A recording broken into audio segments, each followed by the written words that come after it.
लोकसभा चुनाव के बाद देश के 7 राज्यों की 13 सीटों पर हुए विधानसभा उपचुनाव के नतीजे आ चुके हैं। इन नतीजों में इंडिया गठबंधन बीजेपी पर भारी पड़ा। उपचुनाव में बिहार, पश्चिम बंगाल से लेकर उत्तराखंड में कमल मुरझा गया। इन उपचुनाव में इंडिया गठबंधन ने 13 में से 10 सीटों पर जीत हासिल की। बीजेपी महज 2 सीट जीत पाई।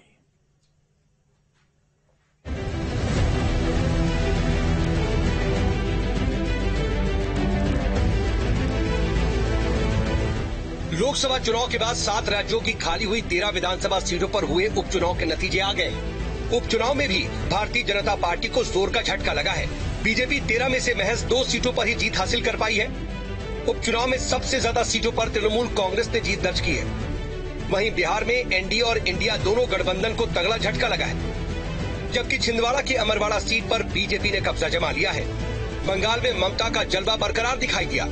पश्चिम बंगाल की 4 विधानसभा सीटों पर हुए उपचुनाव में एक बार फिर मुख्यमंत्री ममता बनर्जी का जलवा दिखाई दिया।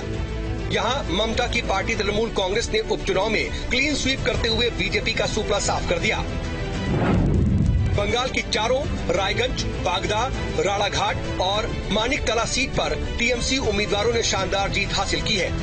तो हिमाचल की 3 सीटों पर भी उपचुनाव में कांग्रेस 2 और बीजेपी ने 1 सीट पर जीत हासिल की। यानी हिमाचल में कांग्रेस का जादू चला। हिमाचल प्रदेश की दोहरा सीट पर सीएम सुखविंदर सिंह की पत्नी कमलेश ठाकुर ने जीत दर्ज की।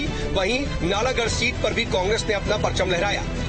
हालांकि हमीरपुर सीट पर जीत दर्ज कर बीजेपी ने अपनी लाज बचा ली और जीत हासिल की।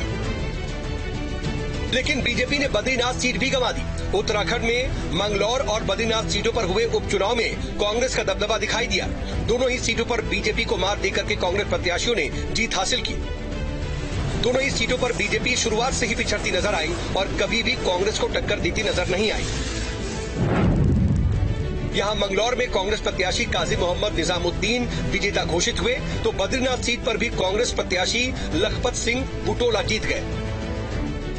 इधर दक्षिण भारत की एकमात्र विक्रवांडी सीट पर प्रमुख उम्मीदवार शिवा ने अपने प्रतिद्वंदी पीएमके उम्मीदवार अंबु मणि को 67,757 मतों से करारी शिकस्त दी।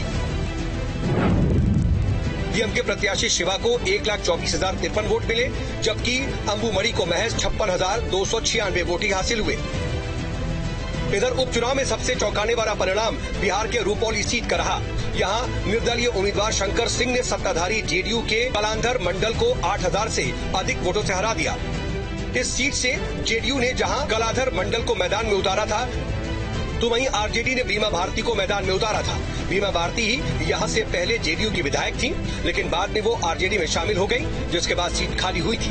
बीमा भारती ने पूर्णिया से लोकसभा का चुनाव भी लड़ा, लेकिन करारी शिकस्त का सामना करना पड़ा था।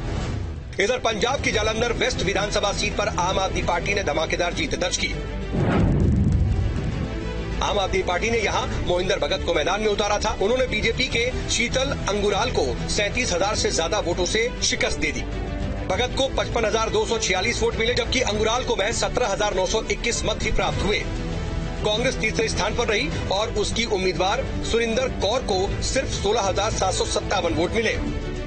साफ है, 7 राज्यों की 13 विधानसभा सीटों पर हुए उपचुनाव के नतीजों के बाद ये तो दिखाई दे रहा है कि एक बार फिर से पश्चिम बंगाल में ममता का मैजिक चला है, तो वहीं बिहार में निर्दलीय ने बड़ा खेला किया। वहीं उपचुनाव के टेस्ट में बीजेपी फेल होते हुए दिखाई दी।